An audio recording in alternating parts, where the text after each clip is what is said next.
My guest today is co-captain of the New South Wales Swifts netball team, a member of our mighty Australian Diamonds national netball team, and now children's author, Maddy Proud. Why is sport important to a country's development? What is it like being a role model for Australian children? Well, Maddy Proud joins me now to discuss these questions. Welcome. Thank you. Thank you very much for having me. Well, that's great. Minor premiers, I hear. Yes. Right. Well, let's focus on premiers, but I'll take minor premiers for now. Now, so we were just talking actually about this concept of minor premiers, isn't it? Because it's a very Australian sort of thing. We just like to celebrate anything. Yes, anything right. and everything. But what it really means is you've kind of won the league and now there's like a finals competition. Yes, but right? I think it's one of those things that you don't want to look back in 6 months' time and think, oh, well, at least we were minor premiers. I think I'd rather be actual premiers. So Yes. I think sometimes it can almost curse you. So I'm like, we can talk about it now, but as soon as finals actually start, we'll just focus on that. Look, I mean, I think given our rugby league team in state-to-state competition is under a bit of challenge, I think the Swifts taking us to the premiership sounds like a pretty good thing. Well, we did win the State of Origin battle last week, so I think that's the main one that people are talking about is the netball State of Origin, isn't it? I think there's no other State of Origin going on. No. In fact, I'm not much of a rugby league guy. Actually, my boss, Dale Connor, would kill me because he's a massive rugby league guy. But I've often wondered why you need 6 tackles to score a try. Oh, well, I'm from Adelaide, so I grew up with AFL. Didn't even know there were 2 different types of rugby. So Well, I'm still, I'm definitely still new to all of this. Being from Hong Kong with this concept that a game where you hold a ball and bounce it is called football. I will never understand any of those. Netball doesn't really make much sense either because you can't even run with that ball either. But anyway, at least there's a net and there's a ball, But so it there's makes a net sense. and a ball that makes some sense, right? Very true. It makes sense. So it's a real privilege to have you here. You are, I would say, our first Australian national representative on this podcast, right? So you're carrying the weight of everyone who's representing our country. It's an honour. It's an honour. So, lots to ask you. But I guess the first thing is, so you're a professional player. You lead your team in a co-captaincy. You play for our country. When did you realize this professional sport thing was a thing for you? I probably not until it happened, really. I think that growing up, I was a huge sporty kid. I have 2 brothers. I'm the middle child of 2 brothers, very active parents who kind of had me throwing a tennis ball before I could walk and kind of grew up in the backyard. I think that, if anyone watches me play netball, they probably know that it started from a young age in terms of diving on anything. It was diving on the football, diving on the remote to win that, and just kind of that competitive nature was in me from the moment I was born, and was often, at recess or lunch just out playing with the boys. And I think that, girls' sport or women's sport was still kind of in its infancy when I was growing up. And you definitely had that bigger focus on men's sport. And again, with brothers, anything I watched on TV was always men's sport. And then it probably wasn't until I got really involved in netball and kind of my team started going and watching the professional team, which in Adelaide was the Thunderbirds, that I kind of realised that was something that, you could aspire towards. But back then, netball was still only, not even semi-professional, to the point where the players were working full-time and still had other jobs, and netball was still almost just like a hobby. And even in my first year playing professionally, I think my first contract I signed was for $7,500, which as a 16-year-old though was way better than working at the supermarket or doing what my friends were doing. Yeah. But I guess that kind of shows that the leaps and bounds that female sport has made in the last few years. But again, netball was just a sport that I loved so much, and amongst other sports that I played was probably the one that stood out to me the most. It's kind of that whole idea of being the ultimate team sport, and that you can't get the ball down the court without your teammates. That just really sort of stood out to me as a young kid, and then just kind of progressed through the ranks, I guess, until one day I was standing on that professional stage. It's interesting that you were saying earlier about, you were sporty and you could really have gone to any sport. And it was netball that really got you rather than, say, women's soccer or football. Or any other women's sport. Was it the real team dynamic of netball that got you? Yeah, I think it was a mixture. Like I haven't played cricket growing up. I was the only girl in the Year 5 cricket team. Soccer, football was one. I did a lot of tennis when I was younger, but I think it was sort of twofold. I think that netball was probably, out of all the sports I played, the one that I was maybe the naturally better at, and sort of had that kind of skill set.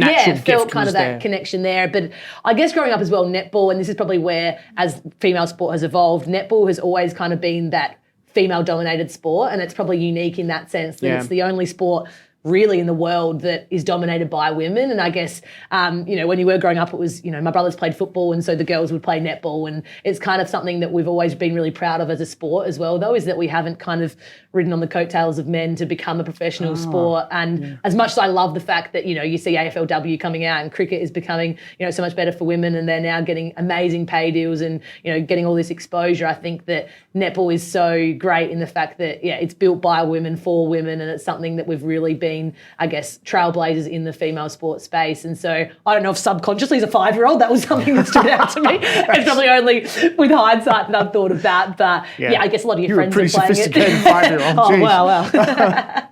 Of course, you met a budding 5-year-old earlier, right? So our producer's daughter was in here, and she was very excited about meeting you. And for the audience, I had to prevent the legions of fans from the Lend-Lease fraternity that wanted to come up and meet you today. So that's pretty exciting. But you actually speak quite passionately about young people and young girls wanting to play sport. Well, why is that?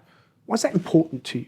I think for me, sport is what made me who I am. I think that I look back on, particularly probably those middle years of school when you're sort of developing and becoming a teenager. And I think that, you hear a lot of stories of particularly young girls that can go down a variety of paths, or I feel like a lot of your formative years can be determined by, the things that you're doing at those ages. And for me, sport was a saving grace. It's what made me who I am. It's what made me the friendships that I've got now. It's what I think, sport teaches you so many skills like resilience, hard work, commitment. And there's just so much to it that you, again, as a 11, 12, 13-year-old, you're probably not thinking about those skills that it's building, but, it gets you away from probably other avenues that you could go down. And I just think that, I look back on my school and I love school, to the point where I miss it now. And a lot of that is because of sport. And I think that, young girls that don't get involved in sport and boys, they miss out on such a big part of their life, not only from, just the joy of playing sport, but probably the skills that you learn as well. And I think there's some scary stats out there. I think, don't quote me on this, but it's,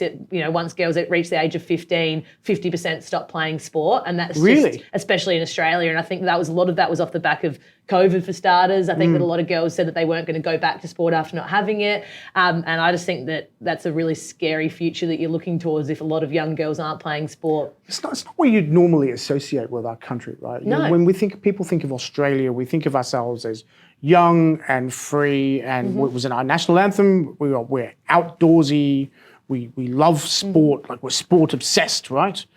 To hear a statistic like that, it's sort of counterintuitive, isn't it? It's so, and it's frightening as well. And I think that that's where maybe we need to be better in terms of, obviously women's sport is growing and it's becoming so much better. But I think that, when you think of sport, I think you're speaking of sport of Australians and there's probably still that male element to it. And I think that, again, there's so many layers to it, but I think social media has been a big impact in that, young girls now probably are more worried about what they look like or what they are perceived as being like on social media, rather than when I was a teenager, you were just going out and playing sport on the weekends and having fun with your friends. And there's probably just so many other things that are going on in young people's lives that, again, I don't know if that's the exact reason, but a lot more factors that probably deter them from playing sport. And it's just that participation level as well. It's not meaning that girls have to go out there and want to be a professional athlete, but it's just getting out there with your friends on a Saturday and doing, being active and being with, a good group of people that I think is the most important part. And again, I think that's where if the more female role models we can have in sport and, that idea of you can't be what you can't see. And if young girls aren't seeing the fact that they can become, a professional athlete and do that for a job, then they're maybe not going to be inspired to do so. So I think that we're definitely taking the right steps, but there's still probably a long way we can go in that area. It's interesting. So Erin Dowman, who you met earlier, who's one of our colleagues here and plays netball, when you were coming in, she said to me, have you heard this podcast with Natalie Portman, right? And isn't she the actress? Yeah. Right? Yeah. And so what she's done, really interestingly, she came on, she started a women's soccer team in the United States. And when asked why, she said, well, women tend to love sport, like people, how many girls do we know that love their rugby league team or their rugby union team, less so these days, or football team? And why is that? And what is the reason that women can get involved in male sports and why not women's sports? And she said the reason for that, in her mind, was that men's sport has had generations to develop, generations and generations to develop, and the teams have a history and a culture. And why do young people get into sport? Because it's something their parents love and they all get together, and it's a ritual, it's a culture. Like, I support the Giants, the New York Giants, right? You put in the jersey, or I support, in my case, for us in Hong Kong, we didn't really have team sports, but we had a national team, and we were all viciously proud of this national team, even though we didn't really win very much, right? And so what she was saying was, in order for that to happen in women's sports, you've got to continue to professionalize and invest in the sport, and you've got to get this culture of people wanting to see it and be part of it. And she emphasized a lot of the points that you made, which is the importance of sport is the fact that people can come together and celebrate that goal, or the score at quarter time, or whatever it is. Does that sort of sound right to you? Yeah, 100%. And I think even that idea of history and legacy and wanting to play for that, or wanting to, be someone that goes every Saturday, that becomes, like you said, a family ritual. I think that netball's still got ways to go. And I think that the Swifts in particular, though, the club that I play for, have a long legacy. And we celebrated 75 years of the club last year. And you've got people like Liz Ellis, who played for the club, who then went on I'm a Celebrity at Me, and won, and is Queen of the Jungle. And I think just doing things like that and getting netball out there is what kind of does drive that. And, we can only look as far as we had a team recently that came into the competition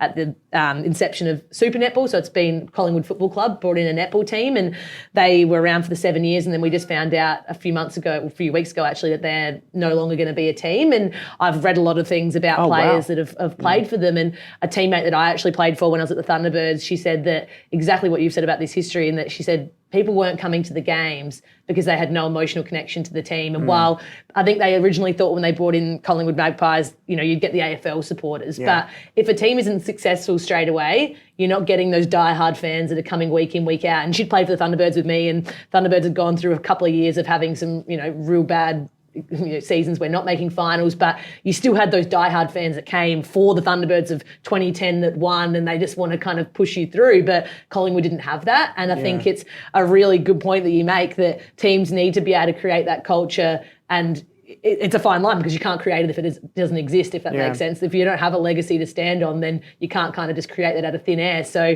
I think that that's just an example in female sport, but I think that the more that we can get people to come to games, and netball is probably one of the sports that, we have such a high participation rate, and that I think we're the highest participating sport in the country. Any girl you speak to, I've been playing netball, and, I played netball at school. 100%. I played netball at school, and then fewer and fewer women then say I play netball socially, right? So our producer, Erin, she plays netball. Actually both Erins, right, Erin? Both Erins are playing netball, right? But it's becoming, mind you, as adults, you get less opportunity to play team sports, I suppose, but...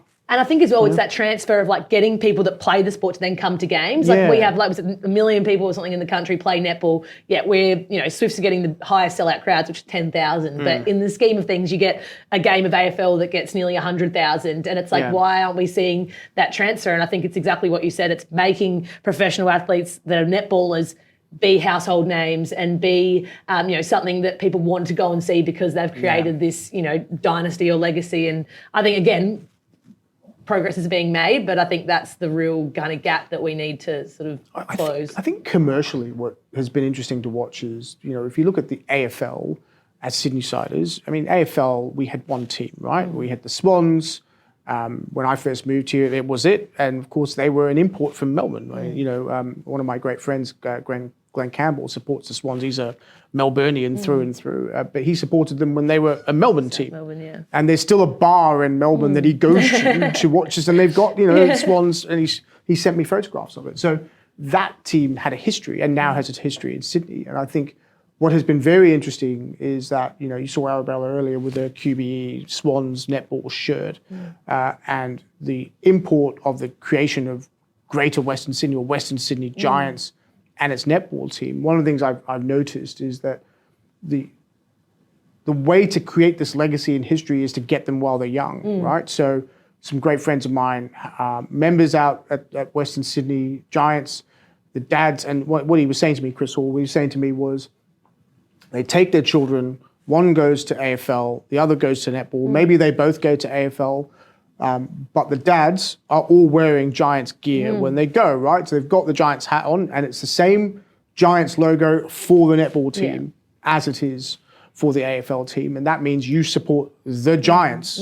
It's not the AFL team or the netball team, it's the Giants. So I wonder whether that model is actually creating that legacy for both men and women's sport. 100%. And it's one of those ones that it's so hard, because I totally agree. I thought when Giants Netball came in, it was great because they had that affiliation. Then we've got the Sunshine Coast Lightning who came in that are affiliated with the Melbourne Storm. And then obviously we've had Collingwood, but they've probably not had the same success. And it's that real sort of twofold. And I feel like I have the dilemma all the time of being like, is the answer to getting netball, on people's screens more to sort of marry up with a AFL team or an NRL team?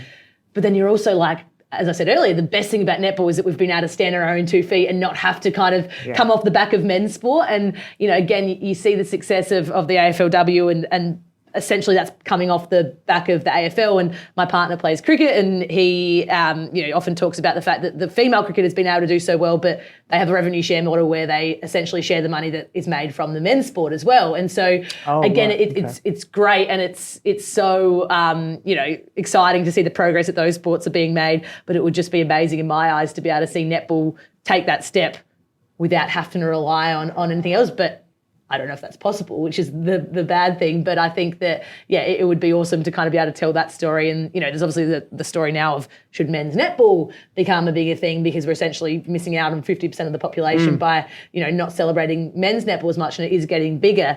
But how cool would that be to see that the female sport is now actually lifting up the male sport in netball? But again, that's probably a little ways down the track. It's funny you say this. When I was at school, we played mixed netball, right? And we used to love it. It was fantastic. Everyone got together and we had a great time. I mean, I jest often that I didn't realise girls were so vicious on court, right?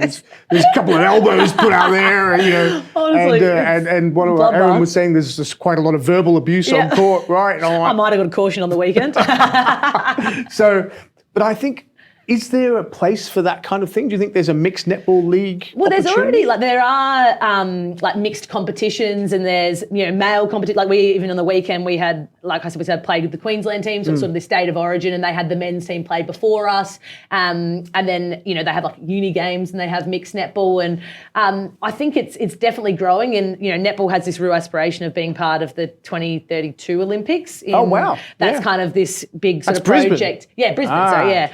But the Brisbane issue, 2032, the issue is that to be able to kind of submit a sport, and the host country gets to essentially nominate, you need to be able to provide for men and women. So they're now saying that if netball is going to come into the Olympics, we need to be able to support the male side as well. So again, mixed could be the answer as well. Or there's also a Fast Five version of the sport that is sort of like the T20 of netball for the cricket equivalent. But I think that the more we sort of explore those different opportunities, because again, there's your netball purists that say, netball should only be for women and blah, blah, blah. But then it's also like we're literally dismissing 50% of our population by not providing, men and boys the opportunity to play. And men and boys can play, but not, it's the classic. I think boys, once they get to a certain age, have to stop playing at grassroots, and then they have to have their own competition. So there's sort of so many areas that you could explore to kind of grow the sport in a whole different sort of range of ways. It's so interesting, isn't it? Because you don't often hear that presented in that way from a women's perspective,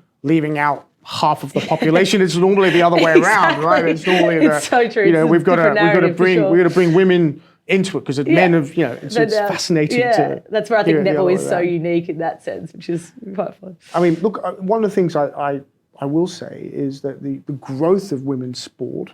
I have two young daughters. One is the same age as Arabella, actually, no, she's not. She's double her age now. I still think of her as a 5-year-old. She's not.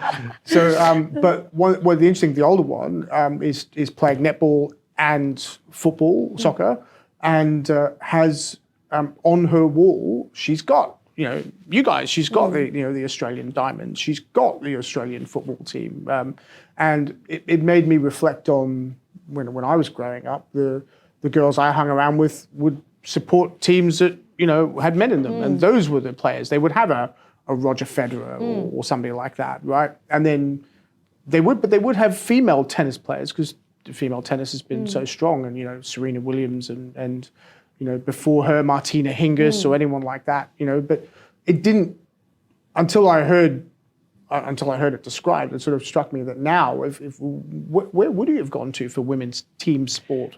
Well, exactly. Even me growing up, like I loved netball, but again, because I had two brothers, my Saturdays were spent going to the football, and then, you know, being Adelaide, we're massive Crows fans, we'd spend the whole day going having a barbecue before the game, and I loved it, and I never thought anything of it. But I guess that's where, in as many words, it's sort of the parents' responsibility as well to... That's the ritual, isn't it? Right? Exactly. Yeah. That's where, you know, I think netball is trying to create that, and even at the Swifts, when you talk to the kind of game day people that run our events, and it's like, we want to make it an experience where you come to the netball and then you want to make it something that even your sons want to come to, and even your husband wants to come to, and you know, it's something that, maybe one week the family goes to the netball and the next week you do go to the football, and you sort of cater for everything. But I think that even, you know, I loved netball more than anybody, and I still didn't even really go to the netball, and that's probably the gap that we are trying to close. And again, it's getting better, but there's probably still always ways to move forward. And it is that sort of, the competition for time is so strong now that you to go to a game, you've got to make it easy to do, 100%. Right? So one of the things, here we talk about cities, right? And we talk about culture in a city and what makes a city work. And one of the things we struggle with in Sydney is the ability to get to games and what you do when you get there. So, a good example is Homebush, which is going to be redeveloped at some point. There's going to be a new metro station, all that. That was our Olympic precinct. It's still difficult to get to. When you get there, there's nothing to do there. I mean, you can get a drink from a food truck or something. You go to the game and then it's a nightmare to get out of it, and there's nothing to do after it. And despite all the effort in trying to make it work, it sort of hasn't happened. Whereas you go to a game in Melbourne, I'll take a contemporary Australian example. It's a breeze getting in there. It's a party atmosphere getting in there. When you get out of there, there's immediately things to do, right? And so you're a family with young children. What example would you rather have? Would you have the sort of, let's get out to Homebush and really fight to get there, and Prime Minister Modi was there recently. 26,000 people turned up to see him, so obviously people go there. But exactly. For a family of four, let's go out and see the netball. How the hell do I get out there? Oh gosh, I've got things to do. Parking's a nightmare in the Olympic Park. We've got to get better at 100% at this sort of thing, and sort of sport and culture really makes a city thrive, right? That's really the element of place. And I think one of the things we actually built Parramatta Stadium, so we sort of have done a lot of thinking around this, and we're looking at the Moore Park precinct now and all that, and that has a better chance of success because it's sort of in an urban environment, and there's lots to do around there. And certainly in Sydney's West now, with such strong population growth, there's two great opportunities. One is to start seeding in young people, many of whom come from migrant populations. 2 out of 3 new migrants to Sydney are living in the West, right? So seeding sport with them is an important part of cultural understanding, right, with each other. And the second opportunity is to create a new part of Sydney that doesn't repeat the mistakes of the past in terms of disaggregation and difficulty 100%. To get to. So, anyway, that's a side issue, but it is very much related. I right? 100% agree. And it's like you said, even for us getting to a game, like we play out at Homebush, and some days you've got to allow 45 minutes. We've got the DFO traffic as well coming in on a weekend. So we don't want to get the other way of those coming guys. from little old Adelaide, everything's 10 minutes, so it's been a little bit of a culture shock. I love Adelaide, though. I do. We have a pretty strong presence there. We build lots of stuff there, but Adelaide Oval is one of the things we played with. I think that's one of the best sporting facilities. But I confess that we like going there because of the wine and cheese. Yeah, absolutely. The Barossa, you got the Clarenvale, you got the Hills. Of course, there's a bit of sport there too. Exactly. But so it's, can we go back to what you were saying about team? Because I thought that was really interesting. So we had Graham Arnold come and speak to us about being a leader. And our CEO, Tony Lombardo, is a massive sport guy, right? Particularly AFL. He's obsessed. He supports the Kangaroos. Yeah, North Melbourne. Bad luck. Yeah, that's right. Sorry, Tony. But what's interesting about what Graham Arnold was saying about team building was sort of, he talked about courage and he talked about mateship. These are sort of things you you accept, right? But he also talked about the pressure of social media interfering with a team. You lead your team. Interestingly, you lead it as a co-captaincy, so I'm quite interested in that. What does being a leader mean to you? How do you cope with that? And what does it mean? Well, I guess two questions. What does it mean first, being a co-captain with another person? How does that work for you? And then what does it mean to you to lead a team? Well, so when I moved to Sydney for the 2017 season. So I'd played about 5 years in Adelaide. I'd been captain of our under-21s Australian team. So sort of had a few leadership roles kind of before moving to Sydney. And I feel like when you're younger, you get leadership roles because you talk a lot or you're sort of a bit out there and you're confident and you can kind of feel like you can say things and do all of that. So, you sort of get them for that reason. And I also feel like when you're young, it's the classic, if you're one of the better players in the team, they make you a captain because you sort of lead by example when you're on the court. And so I'd been part of our leadership group in Adelaide before I moved to Sydney. And then I came to Sydney, I think I must have been about 22, and sort of came into a new team and all really exciting. And then in my second year at the team, got put into like the leadership group. So as part of that, a captain, a vice captain, and I was sort of the third extra. And then in 2019, so only my started my third season, our captain left, and then it was sort of this whole idea of who's going to become the captain after that. And we had this really young team. We'd sort of come in 2017 as this new influx when they brought in a new competition and had a lot of girls from interstate or overseas come in, and then it sort of got to this point of, well, who's going to take on that role? And our coach ended up just putting it to a vote of who in the team wanted who they wanted, to be the captain. Oh, so the team selected. Yeah, team selected it. So I guess because there probably wasn't a real obvious choice, because again, we were all quite young. There probably wasn't someone that had been that vice captain for a long time, and so it was a natural progression. So I ended up getting voted just as sole captain in that 2019 season, and for me that was a bit of a shock. I kind of didn't expect, especially only my third season at a new club and still only being relatively young.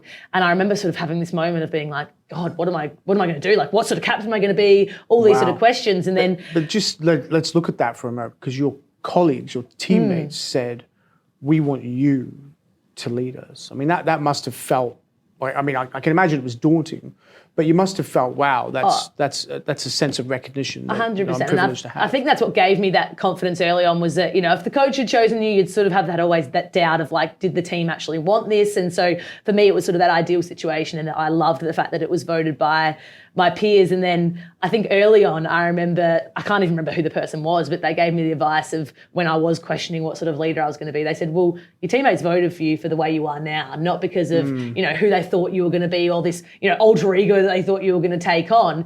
And while obviously there were a lot of areas I needed to grow in and there were skills I needed to develop, it was sort of that idea of just being true to who you are at your core. And that's the reason that you are in that role. And I found that really comforting, in sort of thinking, all right, I don't need to go and, I'm someone that likes to have a laugh and likes to be people's friend. And I'm not that real, dictatorship of a leader. And so I didn't need to become that person. And yes, I needed to be that person that had tough conversations when they were needed. And I needed to be able to, lead by example when I was on the court and be that leader off the court as well. But, at my truest self, I just needed to stay who I was. And that 2019 season was actually, it was the year that we sort of turned things around. We'd gone from being this really young and inexperienced team, and we end up winning a lot of the games early, and we sort of had this real role essentially, and everything just clicked. And so as a leader, it was kind of easy, because when you're winning, being a leader is easier. Right. I always joke about the fact that my job was only flipping a coin and calling heads or tails. Dear. Then it came to round 7, and we'd guaranteed a finals berth. I hadn't played finals in sort of all my years, and then I ended up doing my ACL. So for those listening that don't know what an ACL, it means I had to have a knee reconstruction and was out of the game essentially for 12 months. And that for me was this real how do I now be a leader when I'm actually not on the court? Because that's sort of how I'd prided myself, the way that I'd played. I, threw myself at everything, always gave 100%. And while I was developing those leadership skills from an off-court perspective, that was definitely where I needed the most growth. And, it's that kind of cliche of everything happens for a reason. And I truly believe that injury kind of made me become a better leader, because for starters, it made me get me through my injury better, because I knew, straight away, even after it happened, I was like, all right, I'm out for the season, going to be 12 months recovery, but I've got a job to do because I'm the captain of this team, and I need to get us into the finals, and I need to get us to win a grand final. So it gave me that distraction away from, my rehab and kind of feeling sorry for myself. But then on the flip side, it was like, all right, well, how do I now become a leader by actually not doing what I would usually do on the court? And we had this real, I guess, altering moment when we all kind of stood in a circle and were really vulnerable with each other, and we sort of just talked about things that we found difficult or things that, it could have been netball related or not netball related. But for me, I sort of shared with the group the fact that I'd always had this sort of fear of not being liked. And as a captain, it was this really scary thought to be like, if I'm the person that's having to tell you doing something wrong, but I'm also meant to be the captain and I want you to be my friend, how do I kind of get past that? And the art of the difficult conversation. 100%. And we now sort of just call them genuine conversations because they shouldn't be hard if they're trying to help people. And I think that for me, just being, open with the team by saying, if I'm telling you something that you're doing wrong, it's not comfortable for me and it's something that I really don't like doing, but the fact that I'm doing it means that it's for the betterment of the team. Sort of the moment that I got that out, it was as if this weight had been lifted off my shoulders. And now anytime I had that conversation with a teammate, they were like, well, you know what, Maddy doesn't want to be having this conversation, but she's doing it because she thinks it's the right thing. It sort of changed everything. And again, I think then being able to be that leader and sit on the bench every week and be able to still give from the sidelines rather than giving from on the court, that probably, shaped the type of leader that I then became. And I still think I'm growing, but I think every year I've been able to take those steps in pulling a few different skills from different areas. And then in the co-captaincy, I think that now it means that you kind of have that, I'm not saying that leadership's a burden, but sometimes it is, and sometimes it's a job that people don't want to have. And by having a co-captain, it means that you can feed off one another. We have very different skill sets. I probably am, we joke about I'm the talker and she's the doer, which I think is an insult to me. But we sort of say that, she's maybe quieter in other areas. That's not true. But she also, on game day, she might be the person that revs the team up, whereas I'm the person that then on the court has a different role. And away from the court, I might be the one that speaks up in team meetings, but then she's the one that's sort of looking from afar and then inputs when she needs to. And we've sort of found this really good, way of working because it means that, not everything is put on your shoulders. You can talk about it together and then you can tackle it together. And I don't think co-captains is for everyone, but in our situation, especially being, when we did become co-captains, that we were still quite young and it sort of helped us be able to grow as leaders together. Fascinating because it's interesting because you see a lot more co-captaincy roles in sport. And increasingly, you're starting to see them in corporate leadership roles. So several corporates have had co-managing directors or co-executive directors or and I think where some of that started was exactly as you put it. Well, actually, a leader always have all the skills needed to do this particular thing. What if you supplemented that person with another set of capabilities and maybe that if they gel well, you get 10 times the result, right? So I agree with you. I don't think co-leadership is for everybody, but it can work, and it has worked in corporate settings very, very well. And I think that lesson has actually been drawn from sport. And I think as well, I remember my first year being captain, it was like I took everything on my shoulders, like to the point where a player would say to me, I'm tired today. And I'll be like, oh my God, is that my responsibility to go and tell the coach that maybe we shouldn't train as hard today and maybe we should have some time off? And like to the point where it was like, wearing me down because I was like, oh my, like, and it was all on your shoulders. Exactly. And it was like, I remember even having a conversation with that coach and she's like, Maddy, sometimes I think that the things that you're asking me, if you just took a second to actually think about what you're asking me, you'd realize that it's nonsense and you don't need to be. And so it was then almost that idea of, okay, well now I've got a co-captain. I can talk to her about it. Yeah. We can decide amongst each other, no, this is just dumb. We'll just go back to the player and say, yep, you're tired. Get a few extra hours sleep tomorrow night. You know what I mean? Like that's a very poor example. Exactly. But I think it was like, I would be standing there being like, well, I'm the captain, so I have to do everything. Yeah. But the art of delegation is great as well.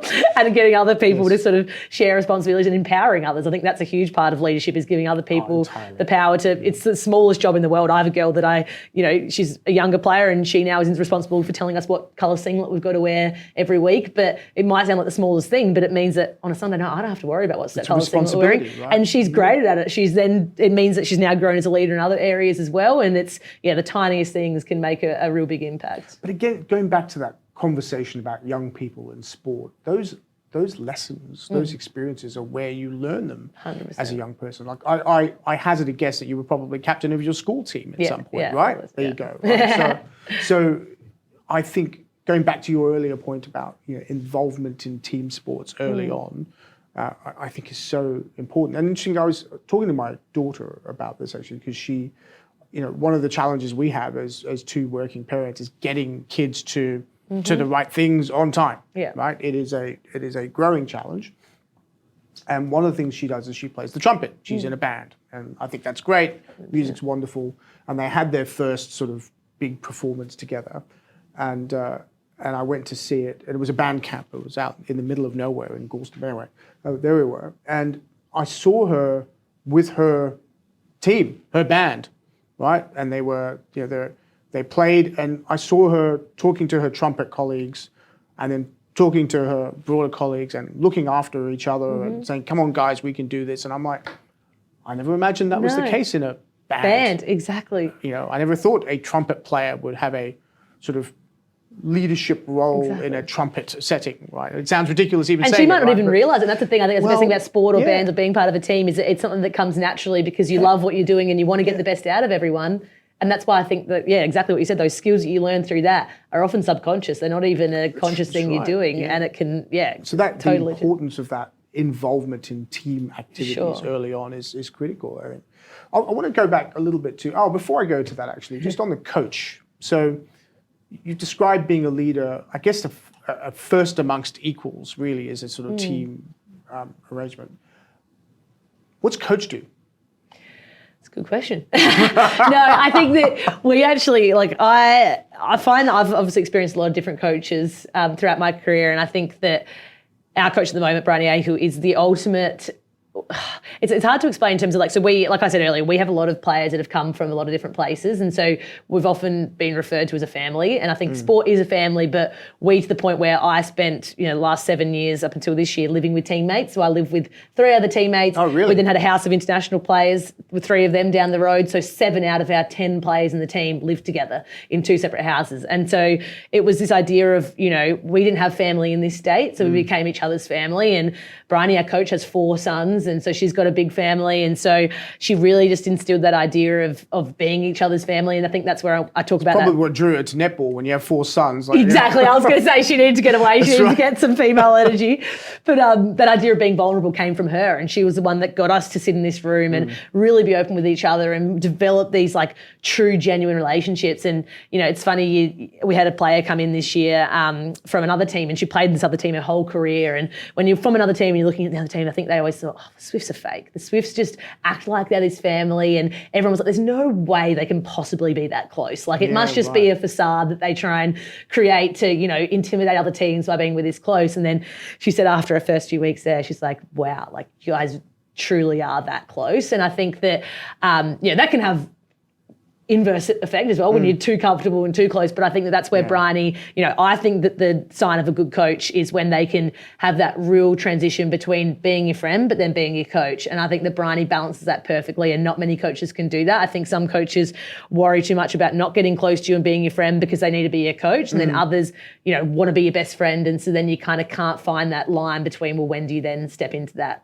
coaching role? And I think that she's just been able to find that perfect balance, and that's what gets the best out of her players, is that she, we know that everything she's doing is for us and for us to be better. And so that means that if she's absolutely roasting me and yelling at me on the sidelines, she's doing that because she knows that I can be better. And, at the end of the game, you can then still have a laugh and still be, she's someone that I think that for the rest of my life, I'll be a part of her life, if that makes sense. And I think that's pretty rare to get in professional sport. And again, I think that's come from this family that she's built, but then also just demanding excellence and always wanting you to be better. And so the coach, I guess, she's the person that brings that team together. And I think she also sometimes just lets us be, which is probably her best part as well. But that's the test, isn't it? That, because our chief executive also talks about being a coach. He wants to, mind you, for a coach, he loves interfering on the field a lot of the time. But that said, and I say that in jest, of course. But he does talk about this importance of, as a chief executive, the importance of being a coach, letting your executive team make the decisions they need to deliver the objectives that he has set and the board has set for us as a company. And the executive team, then that's empowerment. But even if it's a small thing, like picking the color of the vests, right? You can empower your team, right?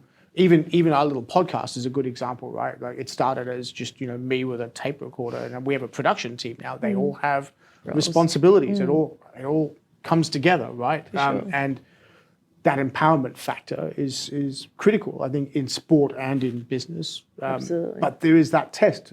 How do you be a successful coach and let your team succeed. I think it's an interesting example. I think some World Cups ago, South Korea did amazingly well. People like South Korea, how did they get to the? I think they even hit the semifinals from memory.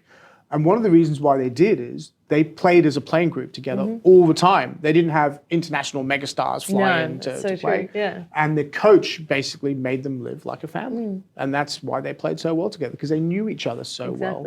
And the coach had this sort of relationship with them that empowered them to perform for their country. Like, I thought it was a really interesting example. And when you know each other, I know if a teammate now goes into a dark place, if they've missed a few goals or they've thrown a few passes away, the girls know the look I get on my face if I'm sort of not feeling like I'm in flow or whatever. And that's the thing, the more in tune you are with each other, the more little things that make, you talk about sport, 1%ers, it's the little 1%ers that add up to being the difference. And I think as well what you said about a coach, it's like, at the end of the day, they're not on the court with you when you're playing in the heat of the battle, and your boss in business isn't necessarily in that meeting with you when you have to make those decisions. And so I think it's huge for them to empower you, because they can't be there every step of the way and they can't actually step out on the court and play with you. So while they got to do what they can during the week and throughout training and put structures in place, we have to be the ones that make the decisions in the heat of the moment. While you're there, right? I mean, there have been, of course, throughout history, there have been player managers in various sports. I used to be a Coventry Football Club supporter when I was a kid, and Terry Butcher was a player who then became a manager and then came back, and then it didn't work. So there you go. Let's go back to this social media discussion, because I think that was something that has been, a lot of the coaches that came to speak to us recently have talked about, like the impact of social media on players. And I will broaden that by saying on people, right? So, it seems to me, particularly for young women, being father of young daughters, it worries me about the amount of content that is constantly flying at you. You've got to be, and no one publishes on Instagram a photograph of them, doing something that isn't wonderful. Like, normally you're on a beautiful holiday or you're riding, some kind of sailboat or horse or something, doing something amazing, right? So everyone's doing something amazing. And then you have this other sort of negative bit of social media, particularly those who are in public life or in sporting life, where, hey, Maddy, you were terrible today. What on earth were you thinking, you muppet? That type of thing. How do you deal with that as a captain? How do you deal with that personally?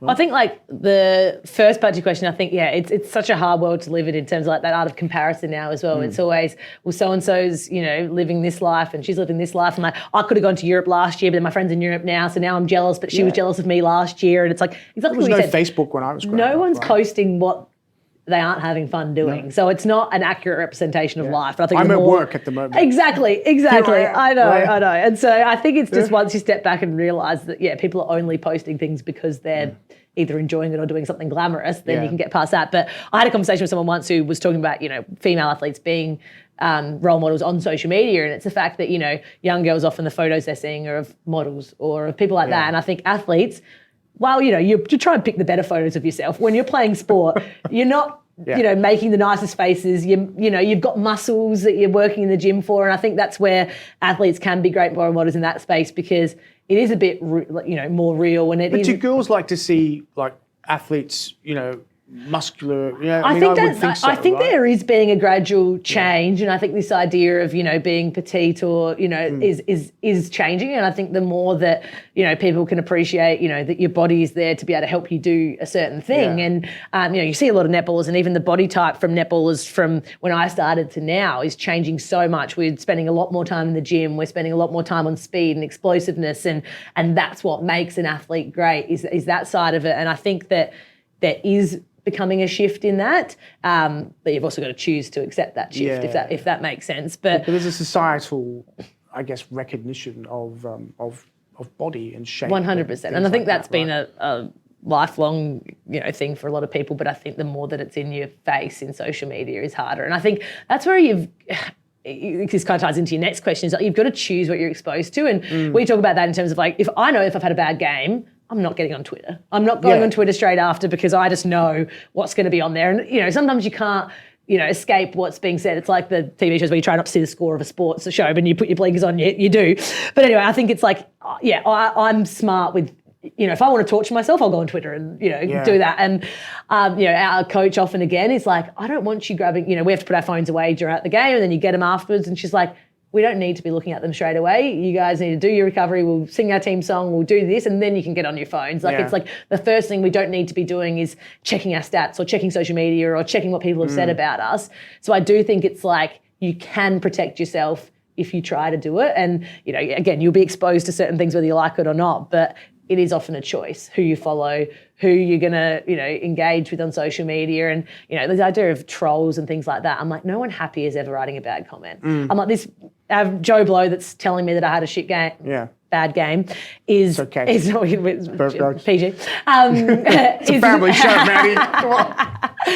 He is not a happy person. Because no happy people are writing those comments. No, and so exactly. I think we've got a perfect example of it at the moment in that I don't know if you've seen the news lately, that the Diamonds World Cup team is meant to have been announced, but it's been put on hold because of contract disputes. And, a lot of people have been under stress because you read comments on social media and people are saying who they think should be in the team. And so this person that's getting told that they shouldn't be in the team has spent the last 3 months reading, why they shouldn't be in the team. And it's like that can eat you alive. And then when you eventually, do find out that, your fate in that sense, it all changes. But I think, if you choose to not go and read all those comments and engage in that, then you are protecting yourself. But God, I'm just glad I'm not a teenager at the moment. I'm glad you said that because I worry about these things because interesting, Graham Arnold, one of the things he said is he tells his players, no social media. Yeah.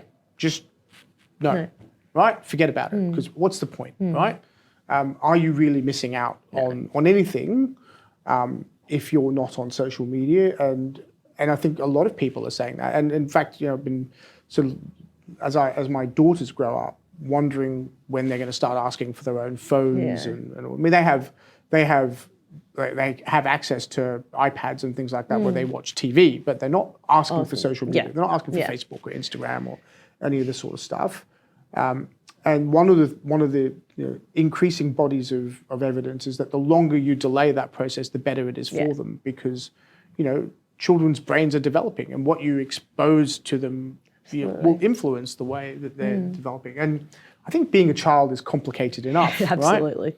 Right? Being an adult is complicated enough, right? So, I mean, so I just think this is an area where, as a society, I think sport's leading the way again because for all the reasons you've said, which is, if you're going to perform at your best, you don't need all this outside sort of information that's sort of coming to you. You want to focus on the task at hand and setting the objectives at hand. And again, there are parallels, right, for those of us in business, when we don't do well, we're told, right? There's plenty of feedback to us, and the same goes for others. Quick question on your book, Grace on the Court. Yes. Tell us about that. So it probably is in line with what we've been talking about a lot in that I wrote the books for a few reasons. Firstly, when I was growing up, I loved reading, loved sport, and there was a series called Specky McGee, which is about a young boy playing AFL and sort of was written by an ex-AFL footballer along with an author and was sort of just about that progression of trying to make it to the AFL. And my mum's a journalist, so I sort of had loved writing as I grew up and would always sort of be writing stories. And then I sort of got to this age where I was like, well, where is the market for books about young girls playing sport? And, there were a few here and there, but I never sort of was able to find one that was, for that age group and about netball. And I sort of chose the age group of starting high school because I think that, sort of as I touched on earlier, that transition from primary school to high school and becoming a teenager is such a critical part and a critical time in a young person's life, particularly a young girl. And I think that, you can develop a lot of, your traits and your sort of, I guess, passions at that age that then ultimately determine where your life leads. And for me, that was where sport came in. And I've always kind of had this idea that, through writing these books, I sort of have two goals. I either, have a young girl that's never played sport before but loves reading and she picks up my book and thinks, all right, now I want to play netball. She's 13, right, the character? So she's just beginning high school. Or on the flip side, a girl that loves playing sport but doesn't really like reading, but she's like, all right, now I'll read a book about netball. And I think that, reading, writing is a part of everyday life. And I think that the more that kids are reading and not on social media or playing sport and not on social media, the better their lives are. So I sort of wrote it because it was fun and I loved riding. And then, once I sort of thought that it could become something, I was like, all right, well, now I can actually, influence, I guess, what young girls are doing with their time. And it's been a real sort of passion of mine. And I get those messages every now and then from mums saying, my daughter's never read a book, but she read yours cover to cover in one night, or, my daughter doesn't like sport and now she wants to play netball. So how good must that feel though? That must just, I get one of those messages and I'm like, I'm done. I've hit my goal. And I'm like, if I can get a few more, then I'll be very happy. So little bits that you can another do. book in the There is. So there's Grace on the court, there's Grace back on court, and then it alludes to a third. So now that she's back on court, what happens next? That's a good question. If you know, you can let me know, because I'm suffering a little bit of writer's block at the moment. I've sort of got too many ideas and sort of too many paths that she can go down that I just need to commit to one, and then it will be all right. So I'm that's my plan in the next couple of weeks. Once after we win a grand final, hopefully, I'm going to get back into writing mode. Captain? Maybe. There you go. We'll see. I've just added to the ideas. I'll give you a little note at the start, the dedication, just for your idea. We're up for it. We're up for it. That's great. Look, we'll have to end soon, and we could go on forever. It's been fascinating. But we're in a great place, I think, with women's sport. There were 3 things you wanted to keep the momentum going. What would they be? I think the number one's just media exposure. I think, again, it's on the way forward, but I would love to see, netball on the front page of the paper, on the back page of the paper, when there's another male sport on at the same time. I think netball or women's sport gets a good go when there's maybe not the competition, but I would love there to be that sort of equal. Like the origin would, the origin would get. 100%. I love just young girls to keep playing sport. I love that stat that I talked about earlier to go the inverse, in that, young girls are playing sport more than ever. Because I think at the end of the day, there's the most choice for girls now. And I think that's why people often think it's like a competition now between women's sport, like, netball's competing against AFLW and cricket. And to a degree, they are at the business level, but from like a participation level, I'm like, how great that a young girl, Arabella growing up right now, has a choice as to whether she wants to become a professional cricketer, a professional netballer, a professional, AFLW player. And so, given her mother, I think she's playing netball. Yes, thank you, Aaron. Good choice. But just providing that choice and having it at the grassroots level. And number 3, you hate to talk about money, but you'd love to get, that pay increase and sort of getting recognised. Netball is still only a semi-professional sport, and, we still have a lot of girls that are having to work and do other things. And I think that for us to get the best out of the sport and to become, the type of athletes that we know we can be, becoming fully professional is the way to do that. We're going to win the World Cup? Yes. Maddy Proud, thank you so much for being part of Smart Cities. Thank you for having me.